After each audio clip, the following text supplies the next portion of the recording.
વલ્લભાધીશ કી જય. આપણે હવે થોડું ષોડશ ગ્રંથ વિશે થોડું સમજીએ. પુષ્ટિ માર્ગમાં ભગવાનની પ્રાપ્તિ જીવના સાધનથી થતી નથી. ભગવાન સ્વયં કૃપા કરે છે ત્યારે જીવનો પ્રાપ્ત થાય છે. જીવો એટલો સ્વભાવ દુષ્ટ અને અશક્ત છે કે તે તેના પ્રયત્નથી ભગવાનની પ્રાપ્તિ માટે શાસ્ત્રોમાં બતાવેલા સાધનો સરખી રીતે કરી શકતો નથી.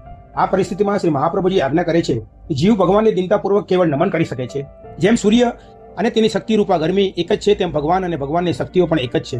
ભગવાનની અનેક શક્તિઓ છે, જેમાં ભગવાનની કૃપા શક્તિ મુખ્ય છે. આ કૃપા શક્તિ જીવનો ભગવાન સાથે મેળાપ કરાવી આપે છે. ભગવાન સ્વયં નિર્દોષ, વિશુદ્ધ અને દિવ્ય છે. જીવ પણ જ્યારે તન મનથી શુદ્ધ અને દોષિત રહી અને પવિત્ર બને છે ત્યારે જ તે પ્રભુનો સાક્ષાત અનુભવ કરવા તેમજ સેવા કરવા લાયક બને છે. કૃપા શક્તિ જીવને પોતાના સામર્થ્યથી પહેલા શુદ્ધ અને પવિત્ર બનાવે છે અને પછી ભગવાન પ્રાપ્તિ કરાવે છે. આમ કૃપા શક્તિ ભગવાન સુધી લઈ જનાર છે. તેઓ આપણા લૌકિક ભાગ્યનું પ્રવેશદ્વાર છે.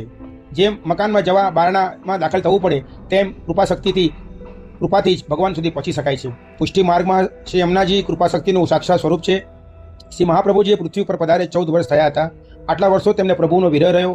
જ્યારે તેઓ ગોકુળ પધાર્યા ત્યારે ત્યાં શ્રી યમુનાજીએ આપને સાક્ષાત દર્શન આપ્યા અને પછી શ્રાવણ સુદ એકાદશીએ સાક્ષાત પ્રભુ સાથે મહાપ્રભુજીનું મિલન કરાવ્યું. શ્રી મહાપ્રભુજીએ પોતાનો આ અનુભવ યમનાષ્ટકમાં ગાયો છે. યમનાષ્ટકમાં શ્રી યમુનાજીના દિવ્ય જળ સ્વરૂપ અને શક્તિ સ્વરૂપ અને સ્વામીની સ્વરૂપ તેમના દ્વારા મળતી 8 અલૌકિક સિદ્ધિઓ તેમના કૃપા ગુણનું સુંદર હૃદયસ્પર્શી નિરૂપણ 8 શ્લોકોમાં કરી છે. છેલ્લા 9મા શ્લોકમાં આપે આજ્ઞા કરી કે આ સ્ત્રોતનો સદા આનંદપૂર્વક પાઠ કરવાથી જીવને 5 ફળ પ્રાપ્ત થાય છે. સૌ પહેલા તેના બધા દોષો નાશ પામે છે. તે શુદ્ધ નિર્દોષ બને છે. તેને લઈને તેના તન મન પવિત્ર બનતા તેનામાં શ્રી હરિ માટે સહેજ સ્નેહ જાગે છે. તે પ્રભુની પ્રાપ્તિ માટે વિના શ્રમે લાયક બને છે. શ્રી હરિ તેના પર પ્રસન્ન થતા તેને 8 અલૌકિક સિદ્ધિઓ મળે છે, જેથી જે પ્રભુના સાક્ષાત દર્શન કરે છે, સર્વ લીલાઓનો અનુભવ કરે છે, સર્વ લીલાઓનું સુખ પામે છે. આ જન્મમાં આ શરીરથી તે આ મહાફળ પ્રાપ્ત કરે છે. તેનો એવો સ્વભાવ શ્રી યમુનાજી કરે છે, અર્થાત તેના દેહને દિવ્ય બનાવે છે. આથી મહાપ્રભુજીએ પોતાના સેવકોને પ્રથમ આજ્ઞા કરી કે નમત કૃષ્ણમ તુર્ય પ્રિય, શ્રી યમુનાજીને વંદન કરો. આમ પુષ્ટિ ભક્તિના નિશ્ચયના મહેલમાં આપણને શ્રી યમુનાજી પ્રવેશ કરાવે છે. માટે પુષ્ટિ ભક્તિનો પ્રારંભ શ્રી યમુનાજી સ્તુતિ વંદનાથી કરવા માટે પહેલો ગ્રંથ યમનાષ્ટક છે. શ્રી મહાપ્રભુજી પણ પુષ્ટિ ભક્તિના નિશ્ચયના મહેલ દ્વારા આપણને આવકારવા, તેમાં પ્રવેશવા માટેનો વિઝા ઇસ્યુ કરવા ઠાઠા છે. તે વિઝા ઓફિસર વિઝા આપતા પહેલા તેના દેશમાં જવા માટેની આપણી લાયકાત ચકાસે છે. તેમ શ્રી મહાપ્રભુજી હવે બીજો ગ્રંથ બાલબોધથી આપણની લાયકાત ચકાસે છે. માણસ પ્રારંભમાં બાળક હોય છે, અનુભવે પ્રૌઢ થાય છે. જે અજ્ઞાની છે તે બાળક બાલ્યાવસ્થામાં બાળક અતિ ચંચળ હોય, જ્યાં જરા સરખો લાભ દેખાય ત્યાં લોટી જાય છે. તેનામાં સારા નશાનો વિવેક ન હોય. એ વિવેક શીખવવા બાળકને શિક્ષણ અપાય છે. તેમ બાળક જેવા આપણે પુષ્ટિ માર્ગથી અબુદ્ધ જીવો છીએ. શ્રી મહાપ્રભુજી બાલબોધ ગ્રંથ દ્વારા સાર અસારનો વિવેક શીખવે છે. અન્ય જીવોની જેમ જો પુષ્ટિ જીવોને પણ મોક્ષ પ્રાપ્તિ જ જોઈતી હોત તો તેના મુખ્ય 4 રસ્તા શાસ્ત્રોમાં છે.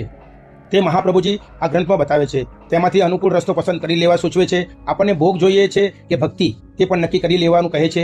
જેને ભક્તિ જોઈતી હોય તેની માટે પુષ્ટિ માર્ગ છે. જેનો ભોગ જોઈતો હોય તેને શિવજી પાસે જવાની સલાહ આપે છે. આમ બાલબોધમાંથી શ્રી મહાપ્રભુજી એ જીવે સર્વ વૈષ્ણવોનો સાર સમજાવ્યો. કારણ કે જ્ઞાનપૂર્વકની ભક્તિમાં દ્રઢતા આવે છે. માટે બીજો ગ્રંથ બાલબોધ છે. શ્રી મહાપ્રભુજી સર્વ શાસ્ત્રોનો સિદ્ધાંત સમજાવી આપણને કહે છે કે જો તમે પુષ્ટિ ભક્તિનો સિદ્ધાંત અપનાવવા તૈયાર હો તો ત્રીજો ગ્રંથ સિદ્ધાંત મુક્તાવલીમાં તમને હું સ્વસિદ્ધાંત, મને પોતાને જે સૌથી ઉત્તમ લાગ્યો છે તે સિદ્ધાંત તમને સમજાવીશ. આમ પોતાના સિદ્ધાંતોને કિંમતી મોતીની જેમ માળા મુક્તાવલી સાથે સરખાવે છે.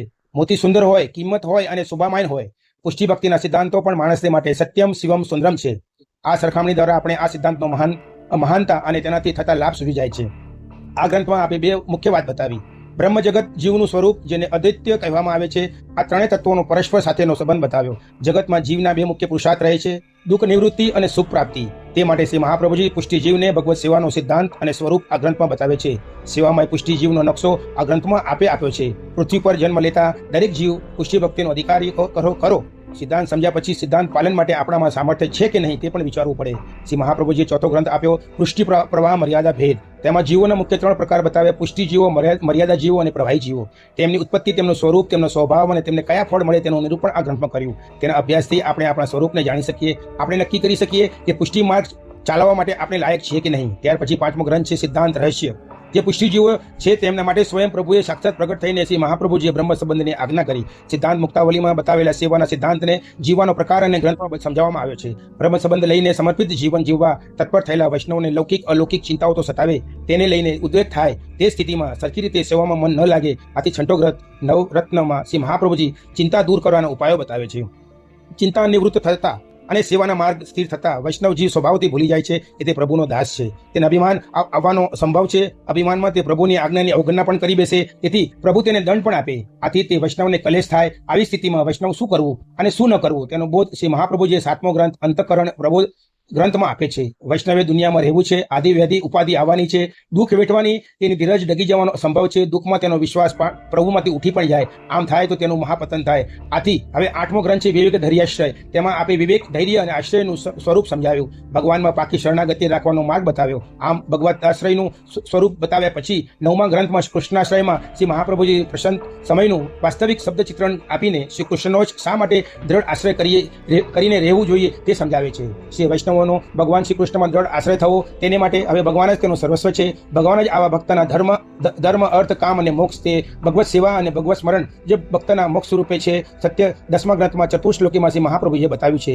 શ્રી કૃષ્ણની સેવા એ જ પુષ્ટિ ભક્તિ છે. એ સેવા કરનારને પુષ્ટિ ભક્તિનો ઊંડાણથી સમજી લેવી જોઈએ, તો જ તેની ભક્તિમાં તે ક્રમે વધારો કરી શકે. તેથી મહાપ્રભુજીએ ભક્તિ વધારવાના અને દ્રઢ કરવાના ઉપાયો 11મા ગ્રંથ ભક્તિ વર્ધિનીમાં બતાવ્યા છે.